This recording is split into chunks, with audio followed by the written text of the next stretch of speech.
আসসালামু আলাইকুম রহমতুল্লাহ। আমরা ইতিমধ্যেই বিশ্ব জাকের মঞ্জিল 18 সদরপুর ফরিদপুরের মহাপবিত্র বিশ্ব শরীফে উপস্থিত হয়ে গিয়েছে, যেটি আগামী 10, 11, 12, 13 জানুয়ারি অনুষ্ঠিত হবে। মূলত 9 তারিখ বিকেল থেকেই অনুষ্ঠান শুরু হবে কোরআন পাক তেলাওয়াত মিলাদ শরীফের মাধ্যমে। আপনারা যারা দেশ প্রবাস থেকে আসবেন সকলেই অত্যন্ত শান্তিপূর্ণভাবে ওরস শরীফ উদযাপন করার জন্য আসবেন।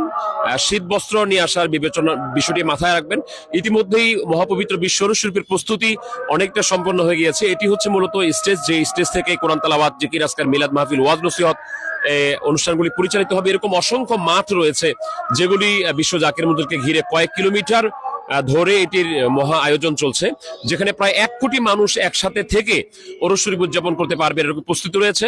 ভিতরে মহিলাদের করা পর্দার মধ্যে থেকে তারা যেন আলাদাভাবে খাবার দাবার ইবাদত বন্দেগী করতে পারে, তেমন নিরাপত্তার সাথে পর্দার বেষ্টনীর মধ্যে তাদের জন্য ব্যবস্থা রয়েছে। আপনারা সকলেই চলে আসুন। ওলামা ইকরাম, দেশ এবং প্রবাসে অবস্থানরত জাকেরান, আশেকান, ধর্মপ্রাণ মমিন মুসলমান ভাই বোনেরা, আগামী মহাপবিত্র বিশ্ব ওরস শরীফ অর্থাৎ 10, 11, 12 ও 13 জানুয়ারি শনি, রবি, সোম, মঙ্গলবার ওরস শরীফে সকলে চলে আসুন। সকলকে দাওয়াত করছি। আসসালামু আলাইকুম ওয়া রাহমাতুল্লাহ।